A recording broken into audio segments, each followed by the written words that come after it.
In a dark, abandoned warehouse, Team Justice stood in the shadows, listening intently to their leader on a holocall. His instructions were clear.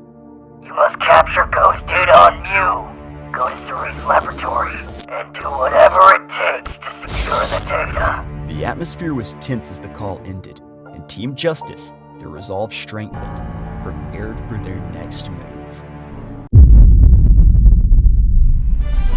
Pokémon Next Generation Fanfiction Season 1 Episode 15, created by Marcus J. Anthony, narrated by Roach.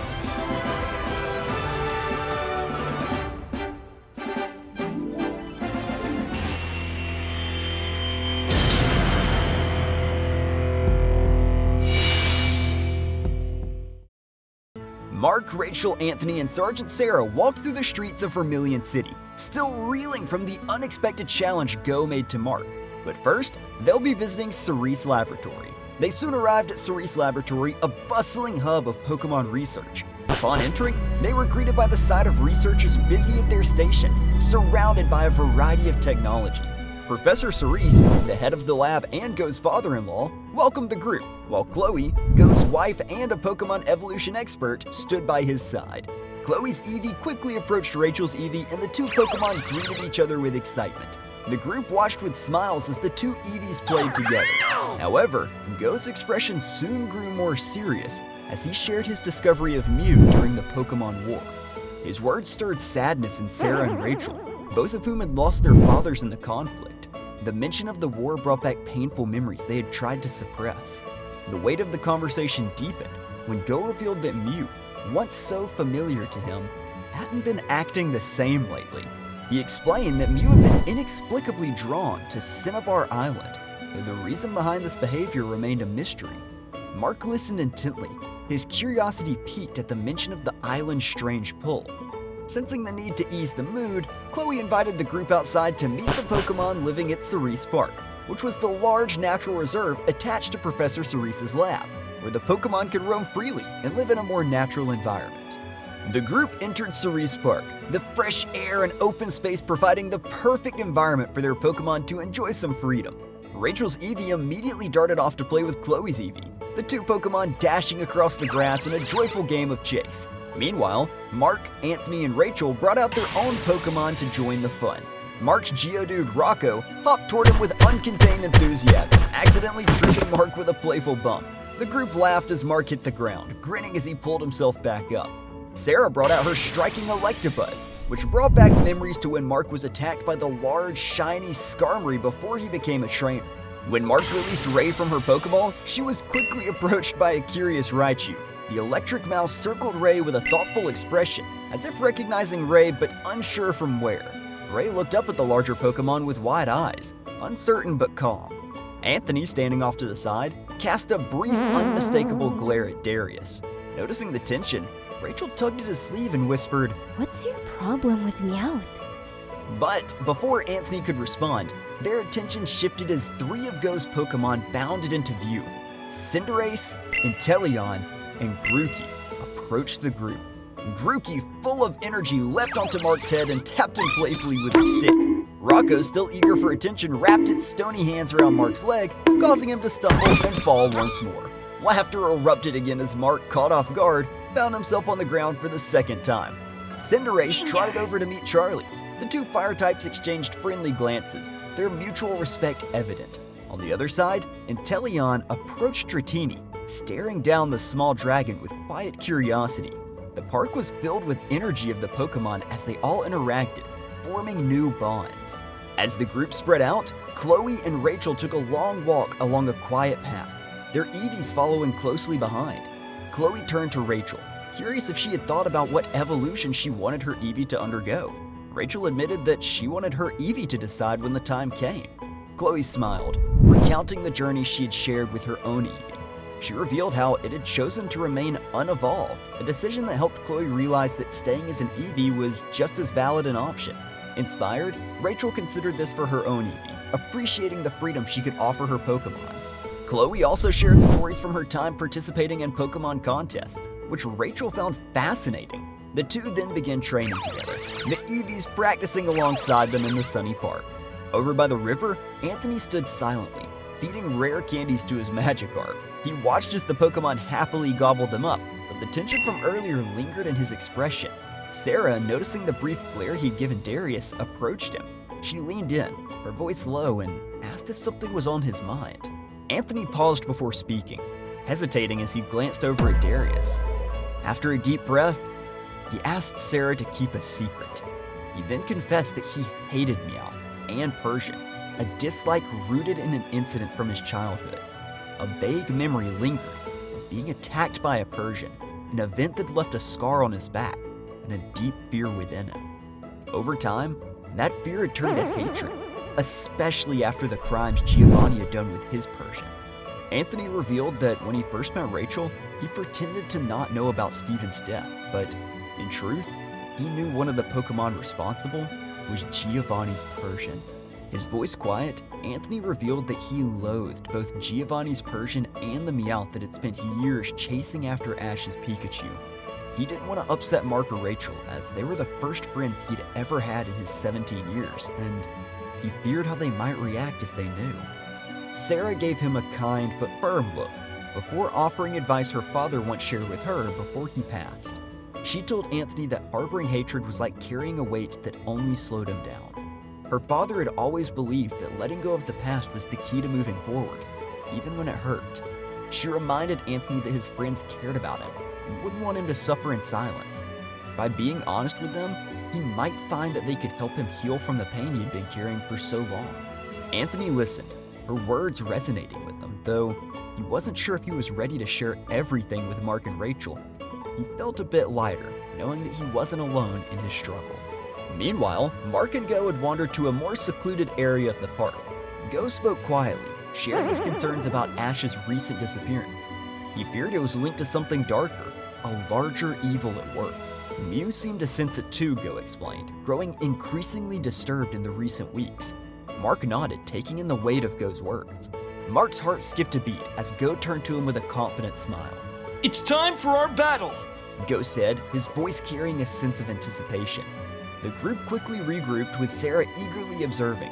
She was curious to see how much Marc had grown as a Pokemon trainer, especially with their upcoming gym battle in mind. Marc, feeling the pressure, nodded in agreement. Go explained that it would be a one-on-one battle, leaving Marc to carefully consider his choice. After a brief pause, Marc confidently announced, "I'm choosing Charlie."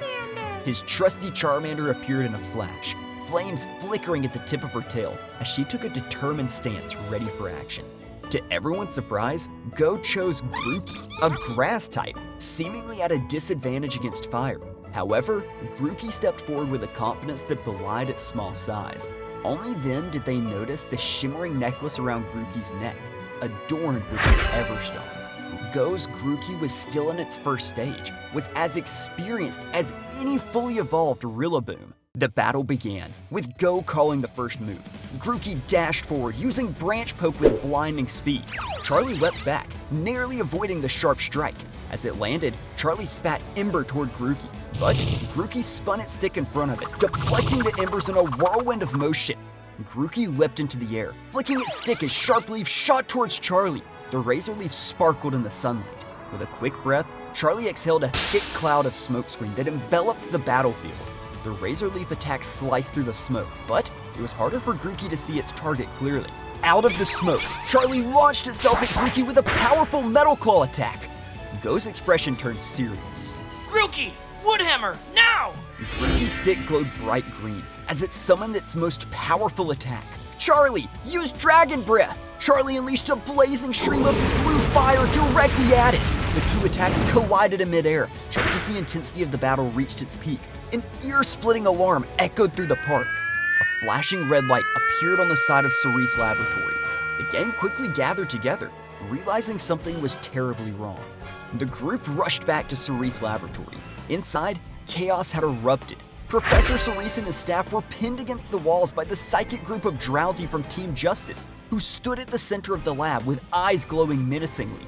Next to it, a Clefairy and a Sandslash wreaked havoc, knocking over computers and shredding through files and papers. Marc's eyes widened as he saw Drowsy holding an electronic box. its powers focused on transferring data from the lab's machines directly into the device. Before anyone could react, the door slammed open, and two familiar figures stepped inside. Madison and Levi of Team Justice stood with smug grins on their faces. We finally have the information on Mew we need. Madison declared, her eyes flashing with triumph. Now we can bring justice back to the world. Marc and the group tensed, ready to spring into action.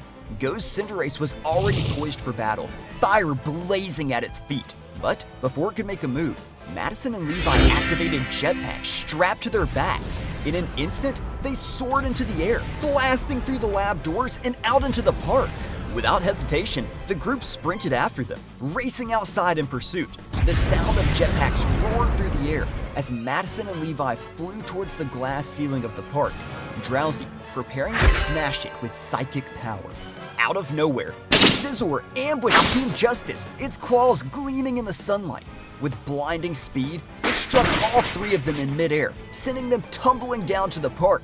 Madison scrambled to her feet, sending out Clefairy, while Levi brought back out Sandslash. The battle erupted into chaos as the three Pokemon stood ready to defend their stolen prize. Marc called on Gasper, who materialized in front of Drowsy. However, Drowsy used Confusion. A wave of psychic energy rippled towards Gasper, aiming to subdue the ghost type.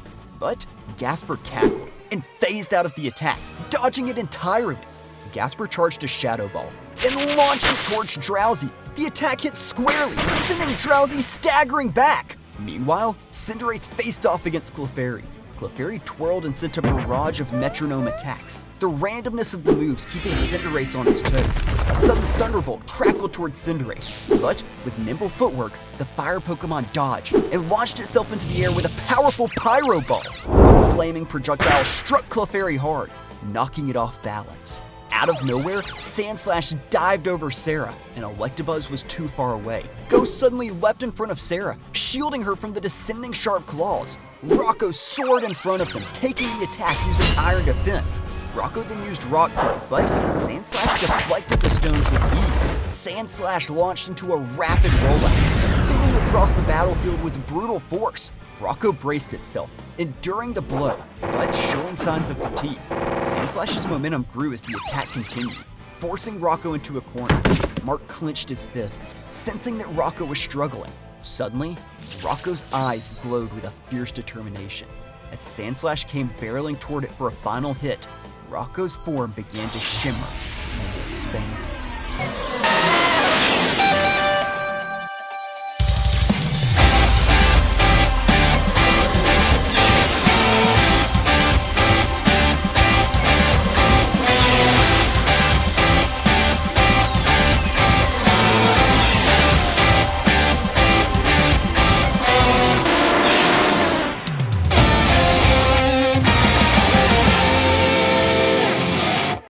Rocco had evolved into a beastly Graveler! Marc's heart leapt as he saw his Pokemon in new form. Now, Rocco, use Rollout! Marc commanded. Rocco charged forward with immense power. The two Pokemon clashed in a violent rollout collision. With one mighty blow, Rocco's rollout crushed the Sandslash's defense, leaving it defeated. As the battle raged on, Grookey quietly sneaked toward the fallen box of data. With a playful grin, it used its stick to whack the box, knocking it into the air as Charlie dashed forward and leapt into the air, catching the box. With the box secured, the group turned their attention back to Team Justice. All of their Pokemon rallied together. Cinderace unleashed another Pyro Ball, while Rocco hurled massive rocks with Rock Throw. Electabuzz used Thunderbolt. The combined force of their attacks overwhelmed Madison, Levi, and their team. Realizing they were outmatched, Madison and Levi gritted their teeth. They reached for their belts and tossed down smoke bombs, filling the area with thick, billowing clouds of smoke. As the smoke obscured the battlefield, Team Justice activated their jetpacks and soared into the sky, disappearing into the distance before anybody could stop them. As the smoke cleared, the group regrouped. Charlie held the stolen data box safely, and all the Pokemon stood victorious.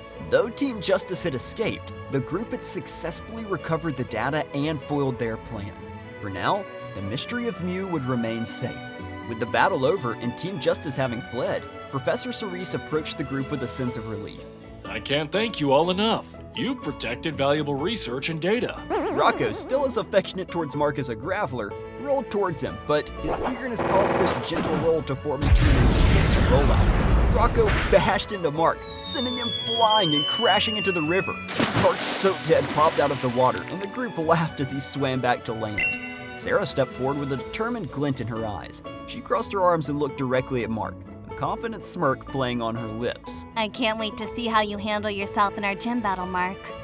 I've seen what you can do today, but don't think for a second I'll be holding back. You better be ready.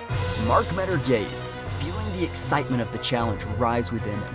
He nodded, already preparing himself mentally for the battle to come. Both Rocco and Electabuzz gave each other the same gaze, both ready to test their strength against one another.